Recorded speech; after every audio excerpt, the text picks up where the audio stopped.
teman-teman Rema, berjumpa lagi bersama dengan kami di program Rema.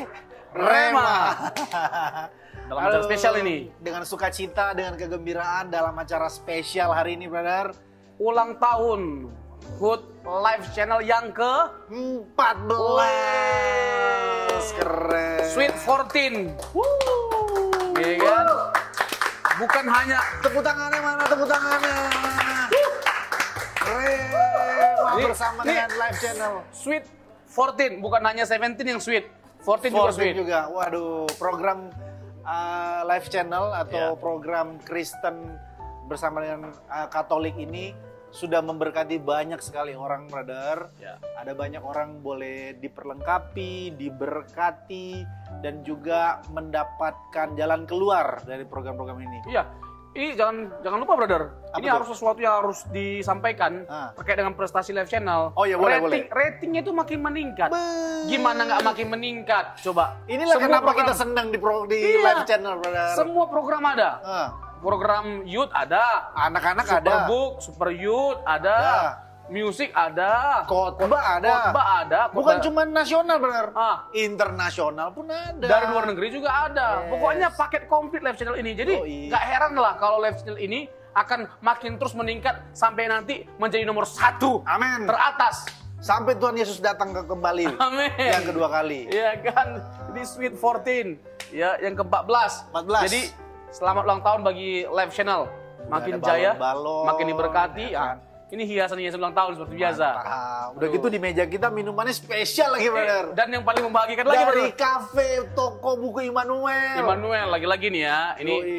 tempat favorit kita. Ya. Dan yang paling membuat kita bahagia, tau nggak, brother? Apa tuh? Acara ulang tahun ini, Hood Live Channel ini, Rema yang diundang untuk ngisi acara. Kayaknya yang punya Live Channel boleh lah undang kita ya kan? Bu Jess. Dan tema kita apa nih, brother? Oh iya, kita jadi ngomongin Iya. ini.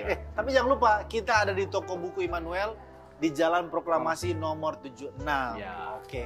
Datang ke sini, ada banyak buku-buku yang menginspirasi, yang memberkati Bapak Ibu, dan juga kita ada di kafe toko buku Immanuel. Ya. Oke, bicara tema, brother. Ini karena spesial, tema kita juga spesial di hari ini, brother. Ya. Tema kita itu adalah hamba Tuhan yang dapat dipercaya. Wow. Jadi kalau bicara hamba Tuhan ini bukan hanya sekedar pendeta loh. Ya. Hamba Tuhan itu tentu dalam hal ini semua kita yang percaya kepada Kristus Adalah hamba. adalah hamba dari Tuhan kita Yesus Kristus. Ya. Namun lebih spesifik mungkin kita akan membahas bagaimana peran kita sebagai pengikut Kristus menjadi seorang hamba Tuhan yang dapat dipercaya. Iya. Jangan sampai kita hanya sekedar percaya kepada Tuhan, tapi ironisnya kita nggak dipercaya. Itu Wah. mengerikan, benar. Yang pertama hamba dulu. Yoi. Jadi kita harus menyadari betapa hebat pun kita dengan segala prestasi kita harus ingat bahwa kita adalah Hamba.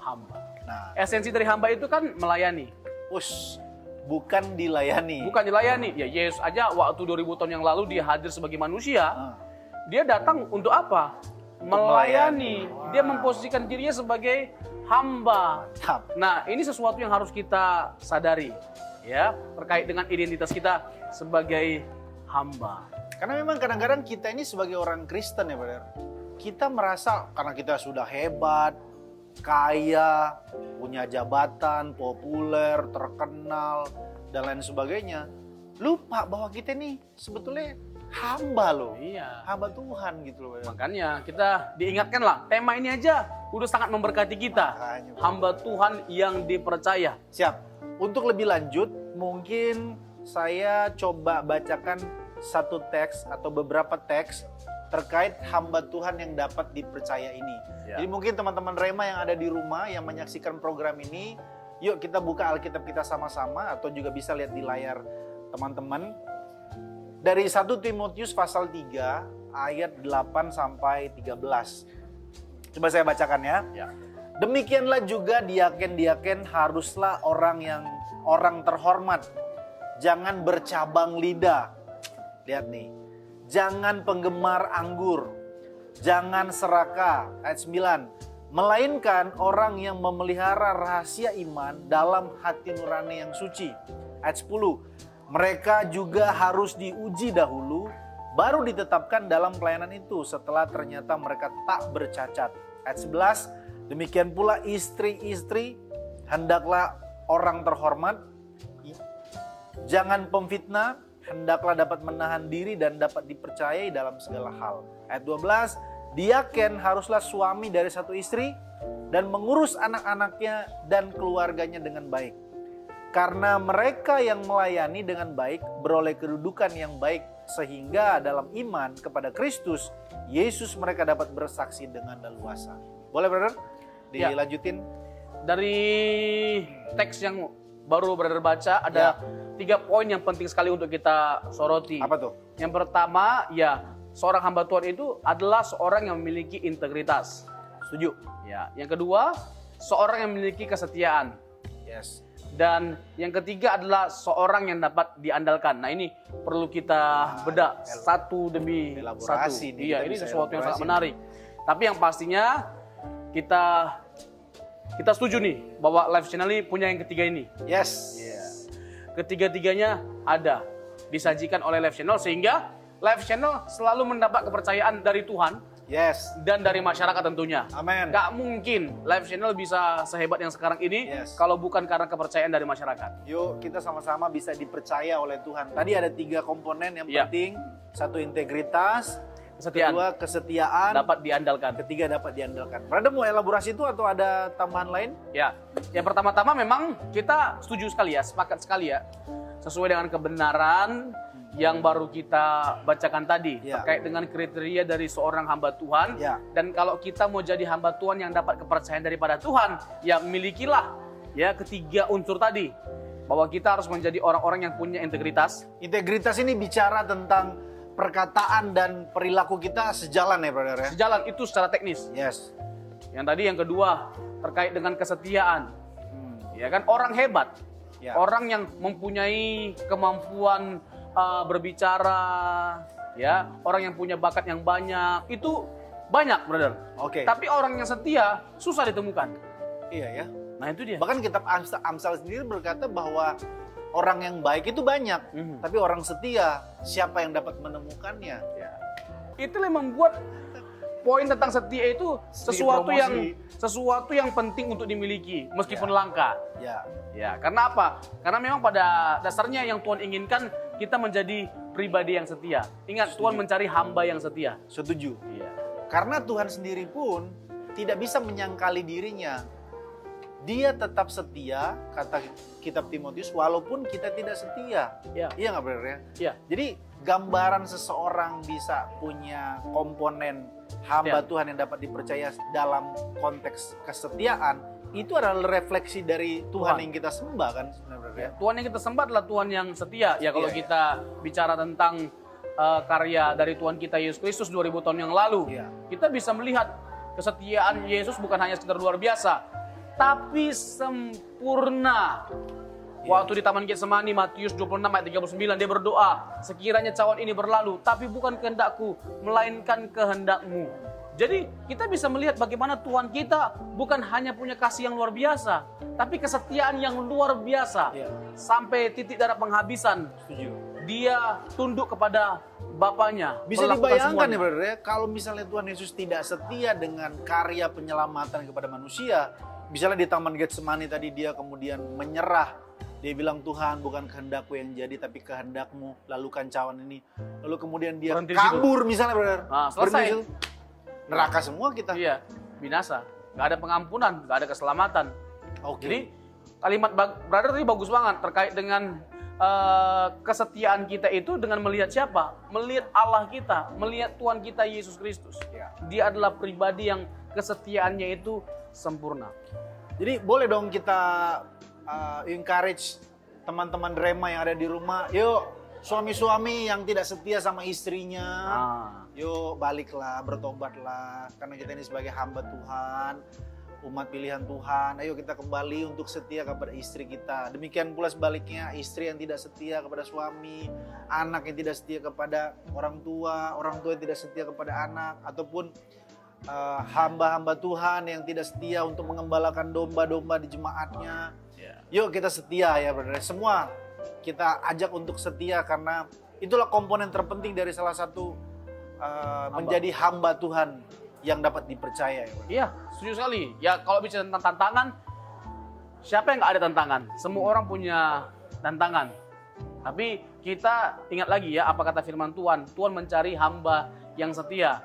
Untuk itu apapun tantangannya bersama dengan Tuhan, kita cakap dalam melakukan semuanya. Betul. Kita cakap menanggung segala perkara. Karena pada akhirnya Tuhan mencari orang yang setia ya, Brother. Iya. Makanya Alkitab berkata bahwa hai kamu hambaku yang setia. Bukan hai kamu hambaku yang baik. Hai kamu hambaku yang banyak uang. Enggak. Hai kamu hambaku yang anggota DPR atau presiden atau hamba Tuhan yang besar punya jemaat ribuan. Tapi dibilangnya hamba Tuhan yang setia. Ya. Jadi gini, kalau kita bicara tentang tantangan, ada banyak ya godaan, ada banyak tantangan untuk kita berlaku tidak setia. Tetapi kalau kita benar-benar memberikan diri kita untuk dikuasai oleh kebenaran firman Tuhan, maka percayalah firman Tuhan itu pasti menguatkan setiap kita untuk kita berlaku setia. Memampukan kita untuk setia. Ya. Oke, sebelum nanti kita lebih lanjut, lebih heboh lagi dalam perayaan HUT. Aku mau bilang Natal barusan. Masih ada Five Natal soalnya. Iya. Dalam HUT perayaan daripada ulang tahun Live Channel di ke-14 ini, Brother. Mungkin komponen terakhir, Brother bisa elaborasi lagi bahwa apa tadi yang terakhir? Dapat diandalkan. Dapat diandalkan dalam semua aspek kehidupan kita. Ya, jadi ya kita harus benar-benar dapat diandalkan. Secara khusus dapat diandalkan oleh Tuhan. Alkitab itu dipenuhi oleh kisah-kisah orang yang luar biasa. Setuju. Misalnya kita ambillah contohnya Ayub. Ayub itu salah seorang tokoh yang benar-benar dijadikan andalan oleh Tuhan. Jadi andalannya Tuhan. Kenapa? Karena Ayub adalah seorang yang sangat saleh. Seorang yang takut akan Tuhan. Menjauhi kejahatan dan lain sebagainya macamnya. Dia diandalkan Tuhan untuk apa? Untuk mengapa istilahnya ya? Menghalau pikiran setan yang salah terkait dengan Allah. Jadi dia menganggap kalau Allah tidak memberkati kita, tidak memelihara kehidupan kita, kita pasti nggak setia, kita pasti mengutuki Allah. Tapi ternyata dengan melihat kehidupan Ayub, ternyata nggak benar pernyataan itu. Jadi Ayub tetap berlaku setia dan dapat diandalkan oleh Tuhan, meskipun dia mengalami kesusahan, penderitaan yang luar biasa. Jadi Alkitab itu dipenuhi oleh kisah-kisah dari orang-orang yang diandalkan oleh Tuhan. Puncaknya adalah Tuhan Yesus. Nanti bisa kita elaborasi lebih lagi nih, Siap. Oke, tutup dulu sampai di situ, Brother. Ya. Bahwa menjadi hamba Tuhan dapat dipercaya itu adalah seseorang yang dapat diandalkan dalam segala hal. Kita minum dulu, Brother. Ini minuman khusus HUT Live Channel yang ke-14, Brother. Luar biasa ini.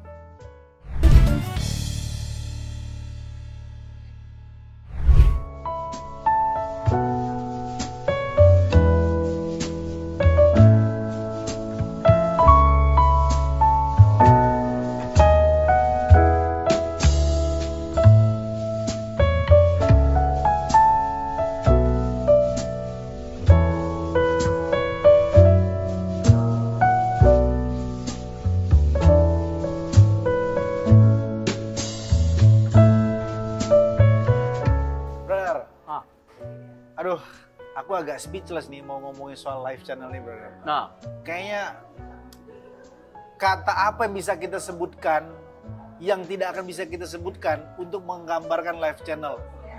Sebenarnya ya kalau bicara kelebihan, Live Channel ini punya banyak kelebihan. Tapi intinya ini adalah TV yang kreativitasnya luar biasa. Inovatif, kreatif, edukatif, dan masih banyak lagi ya. Kata-kata yang bisa kita sebutkan terkait dengan Live Channel, sehingga lagi-lagi nih ya, kita nggak heran lah kalau Live Channel pada akhirnya nanti makin menjadi lebih baik lagi ke depannya. Karena ini kita bukan sekedar ngomong-ngomong aja, Brother. Tapi ini benar-benar fakta yang kita alami. Bahwa Live Channel ini kemudian dapat memberkati, khususnya kita juga dapat memberkati melalui Live Channel. Ada banyak orang di daerah sampai ke kampung-kampung saya diberkati dengan program kita ini, Brother. Jadi ini bertepatan tidak kebetulan kita mengambil tema tentang hamba Tuhan yang dapat dipercaya ini. Iya. Karena kalau sekarang ini ya, di akhir zaman ini, ada banyak orang yang trust issue, brother. Ini dia. Ini dia yang menjadi sorotan kita ini ya. Iya, ada sulit kita menemukan hamba Tuhan yang dapat dipercaya. Iya. Saya punya pengalaman gini, brother. Pernah kami sedang ngobrol nih sama pendeta, tapi ini bukan brother ya. Jadi kita ngobrol-ngobrol. Lalu kemudian pas ngobrol-ngobrol di bersama kami itu ada salah satu pengusaha. Pas kami lagi ngobrol-ngobrol bercanda, lalu kemudian si pengusaha ini dia ketawa terbahak-bahak. Lalu apa kata dia? Dia bilang gini ke temannya yang pengusaha juga.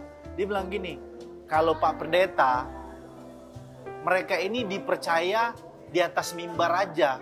Wah, kalau sudah di bawah mimbar, jangan dipercaya. Karena pendeta juga manusia. Wah, itu menampar saya secara pribadi, bro. Iya. Saya diam sebentar tuh, saya bilang gini, karena membela marwah daripada hamba-hamba Tuhan, saya langsung bilang gini, sorry, itu terlalu simplify dan terlalu mengeneralisasi. Tidak semua hamba Tuhan atau pendeta seperti itu. Tidak dapat dipercaya. Nah, based on karena kami sedang bercanda-bercanda gitu. Nah, itulah kenapa ini menjadi salah satu sorotan yang sangat penting untuk kita bahas, khususnya di ulang tahun Live Channel yang ke-14 ini. Nah, bagaimana dan seperti apa sebetulnya hamba Tuhan yang dapat dipercaya itu selain tadi 3 itu, integritas, setia, dapat diandalkan. Berarti bisa menambahkan lagi? Ya. Makanya menjadi penting ya seorang hamba Tuhan itu seorang yang memiliki kesehatan rohani. Kesehatan rohani. Iya. Harus sehat secara rohani, apalagi mereka-mereka yang ya termasuk kita ya, yang terlibat aktif dalam pelayanan di gereja. Jadi seseorang harus memiliki kesehatan rohani. Rohaninya harus sehat. Ya. Nah, terus yang kedua terkait dengan kesehatan mental. Harus memiliki mental yang sehat, pikiran yang sehat, emosi yang sehat, hubungan yang sehat dengan Tuhan dan dengan sesama. Siap. Ini hal-hal yang harus dipersoalkan oleh setiap hamba-hamba Tuhan. Bukan hanya hamba-hamba Tuhan yang aktif melayani di gereja ya. Setiap kita lah tanpa terkecuali. Yang pasti kita sehat dong, brother ya. Harus dong. Sehat kita. Ya. Dan terus bergumul agar kita memiliki integritas, dapat dipercaya, dapat diandalkan, memiliki kesetiaan ya. Nah, kita harus juga ini ya, ini penting nih, brother. Ini penting nih. Iya, ini sesuatu yang harus dimiliki oleh semua orang, ya, hamba-hamba Tuhan. Secara khusus nih, terkait dengan mereka yang aktif melayani gereja. Yes. Apa itu? Mau dikritik. Wah. Mau dikritik. Karena nggak semua orang suka dikritik, brother. Ya, memang kalimat-kalimat seperti yang brother angkat tadi, itu bukan sesuatu yang rahasia lagi. Iya ya. Udah terlalu sering. Karena memang apa? Sudah sering lah ya. Kita mendengar ada orang-orang yang misalnya tadi kan masalah trust issue, atau bahkan sampai pada titik nggak mau ke gereja lagi karena kecewa sama pendeta lah, dan lain sebagainya macamnya. Kasus seperti itu banyak. Nah, kita sebagai hamba Tuhan kalau memang salah ya harus menerima kritikan, masukan. Ini demi kemajuan pribadi kita dan gereja kita atau pelayanan kita. Nah, susah kita kalau kita menjadi orang yang tidak mau dikritik atau merasa diri paling hebat, paling jago, paling benar. Nah, susah begini. Kalau kita sudah seperti ini ya bisa rusak pelayanan kita. Terus jangan juga kita menjadi orang yang manipulatif, senang mengkritik, suka mengontrol orang lain, berperilaku defensif, suka menciptakan drama. Ini ya. Cukup di perfilman aja itu ada drama Korea. Kalau dalam kehidupan nyata jangan ada drama-drama seperti itu. Ya, menciptakan drama, lalu kemampuan empati yang rendah, senang menyalahkan orang lain, playing victim. Dia melakukan kesalahan, dia berbuat salah, lalu menganggap dia korban. Nah, ini yang begini-begini kita harus jauhkan lah. Apalagi dia pendeta ya. Iya. Jadi harus senang juga kita menerima masukan, karena dengan masukan itu kita bisa mengalami kemajuan. Setuju. Iya, karena memang pada prinsipnya nggak ada orang yang sempurna. Yang ada adalah orang yang disempurnakan dari hari ke hari. Amen. Secara khusus secara khusus oleh Tuhan lewat berbagai macam peristiwa. Bisa saja ya sahabat kita yang menegur kita merupakan suara yang berasal daripada Tuhan. Ya. Tuhan pakai orang itu sebagai sarana untuk mengingatkan kita karena kita telah melakukan kesalahan. Tapi kan repot jadinya kalau kita nggak mau terima masukan. Ya. Seakan-akan kita itu udah sempurna, nggak bisa salah. Nah ini begini-begini bahaya. Ingat kita bukan Tuhan. Betul. Kita ciptaan. Betul. Kita makhluk yang rentan terhadap dosa bahkan. Jadi kita harus mau untuk selalu diingatkan, secara khusus diingatkan oleh Injil kerajaan, Injil kasih karunia, Injil Kristus. Wah keren banget tuh. Begitu. Jadi itu memang fenomena yang saya kira juga kita juga punya potensi untuk mengalami hal itu, brother. Dengan dengan nilai akademis, gelar akademis, dengan sudah terkenal, khotbah di sana sini, sudah masuk program terkeren di live channel. Jadi kita menciptakan nilai terhadap diri kita. Iya, kita. Someone. Sorry loh, brother, gue kalau lagi di mall gitu, ketemu sama fans suka, Pastor Mike ya, Rema ya, live channel ya. Terus ya jelas. Terus sorry ya, karena kita sudah bergelar doktor, masuk TV, pelayan di mana-mana. Sorry ya, nggak mau terima gereja yang kalau kasih PK sekian. Sorry, saya nggak bisa. Ini begini bahaya. Ini pakai tarif. Itu tadi. Kan sebenarnya intinya itu kesombongan sebenarnya. Kalau diundang luar kota, hotelnya minimal bintang 4. Nggak main kita hotel Melati, brother. Just kidding ini ya, Bapak Ibu. Bercanda. Nah, balik lagi tadi, brother. Jadi konteks seseorang hamba Tuhan yang dapat dipercaya itu harusnya mau dikritik ya. Mau dikritik. Jadi saya ingat kata Amsal. Semakin banyak penasehat, maka semakin baik seseorang itu. Ya. Justru karena sedikit penasehat, atau dalam hal ini yang melihat blind spotnya kita untuk memberikan masukan, orang itu pasti akan runtuh, pasti dia akan hancur. Karena dia merasa paling benar, merasa paling suci, merasa sudah nggak ada yang salah dengan dirinya. Makanya dibutuhkan hamba-hamba Tuhan yang bisa memberikan masukan dan kritikan. Nah, kita harus punya kerendahan hati untuk menerima kritikan masukan itu ya, brother ya. Supaya kemudian kita bisa jadi hamba Tuhan yang dapat dipercaya oleh Tuhan. Ya. Sesama aja mengkritik, menegur kita aja kita nggak mau dengar, apalagi Tuhan kali ya. Itu dia. Iya kan? Yang apalagi kalau sudah ada yang klaim begini. Saya ini udah nggak perlu lagi dikritik oleh manusia. Kalau saya salah, biar Tuhan aja yang tegur saya. Jadi, itu jadi bahan pembelajaran lah. Jangan sampai kita menilai diri kita terlalu tinggi. Kalau kita sudah menempatkan diri kita terlalu tinggi, menilai diri kita terlalu tinggi dengan segudang prestasi kita, gelar yang kita miliki, lalu kebaikan demi kebaikan yang sudah banyak kita lakukan kepada orang lain, lalu akhirnya kita menilai diri kita lebih tinggi daripada yang lain. Setuju. Yang begini-begini bahaya. Kalau kita sudah menempatkan diri kita paling tinggi daripada yang lain, susah kita untuk merendahkan diri.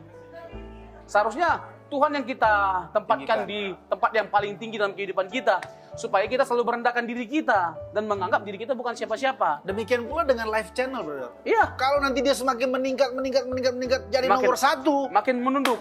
Jangan sampai nggak bisa dikritik lagi. Oh iya. Salah satu yang membuat live channel itu bisa terus eksis dan maju. Mau menerima masukan, mau menerima kritikan. Inilah kelebihan dari TV ini. Makanya nggak heran akan terus mendapat kepercayaan demi kepercayaan dari semua pemirsa yang ada di rumah. Lagi-lagi, ya programnya sangat memberkati, menghibur, mengedukatif, ya kan? Udah berkali-kali nih kita ngomong tentang live channel. Ini bukan karena memang live channel lagi ulang tahun, tapi memang faktanya demikian. Salah satunya program yang disajikan oleh Rema. Ini memberkati pasti. Mengedukasi. Rema ini sudah sampai ke ujung-ujung bumi, bro. Sampai kemana-mana. Tadi mau dikritik. Ada tambahan lagi, bro? Ya, yang kedua, ya bergumul untuk menjadi teladan. Bergumul kita untuk menjadi...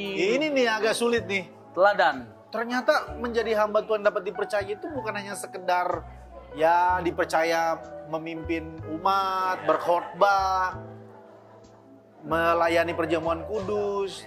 Tapi lebih kepada kehidupan yang praksis ya, brother. Ya, dalam kehidupan sehari-hari. Bisa diteladani. Karena begini, orang hebat banyak, brother.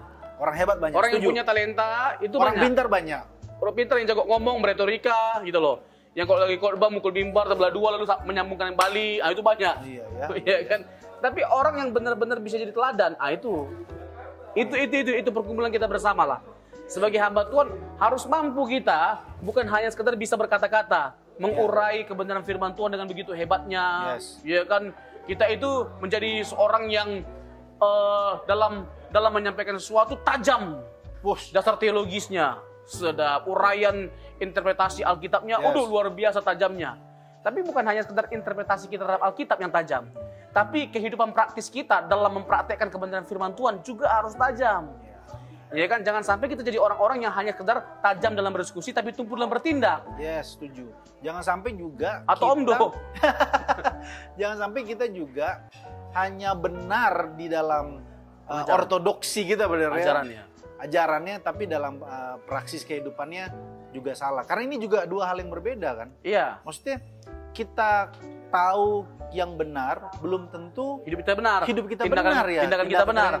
Ini ada gapnya gitu. Nah, di gap inilah, loop inilah yang mesti kita isi dengan teladan-teladan hidup itu. Iya, bergumul untuk kita melakukan kebenaran supaya hidup kita itu menjadi teladan bagi orang lain. Karena begini, karena satu hal yang kita harus ingat, Tuhan kita Yesus Kristus, Dia datang bukan hanya sekedar untuk memberikan keselamatan bagi kita, tapi juga memberikan teladan. Dan salah satu pesan utama dari Injil adalah supaya kita mengikut teladan Yesus. 1 Petrus 2 ayat 21 misalnya. Boleh brother baca, brother. Siap. Sebelumnya dalam 1 Yohanes 2 ayat 6. 1 Yohanes 2 ayat 6 dikatakan di sana, barang siapa yang mengaku mengenal Dia, ia wajib hidup sama seperti Yesus hidup. Jadi Tuhan Yesus bukan hanya memberi keselamatan, tapi juga teladan hidup supaya kita contoh, kita ikuti. Amen. 1 Petrus 2 ayat 21. 2 ayat 21. Sambil aku cari ayat ini, brother, sambil siapin lagu Happy Birthday untuk live channel, brother. Yang terbaik. 1 Petrus 2 ayat 21. Sebab untuk itulah kamu dipanggil, karena Kristus pun telah menderita. Siap nggak ini teman-teman Rema menderita? Ini masalahnya nih. Teladan itu harus siap menderita. Karena Kristus pun telah menderita untuk kamu dan telah meninggalkan teladan bagimu, supaya kamu mengikuti jejaknya. Ya. Jadi jelas sekali ya. Jadi Tuhan menginginkan supaya kita mengikuti jejak Kristus. Dalam segala hal Tuhan kita itu bisa diteladani. Kasihnya iya, kesetiaannya iya, pengorbanannya iya, dalam segala hal. Iya. Benar. Sebenarnya masih ada banyak, brother, ya. Banyak nih materi sebenarnya. Kayaknya kita mesti lanjut part 2 nih topik ini, brother. Tapi di acara spesial program Rema ini, khususnya ulang tahun live channel yang ke-14 ini, brother kayaknya bisa akapela dulu lah. Tanpa musik ya? Tanpa musik. Kasih lu happy birthday, suara brother terbaik. Supaya brother dipercayakan lagi dengan suara-suara yang luar biasa dari Tuhan, ya kan? Untuk live channel. Iya. Happy birthday, happy birthday, happy birthday to you.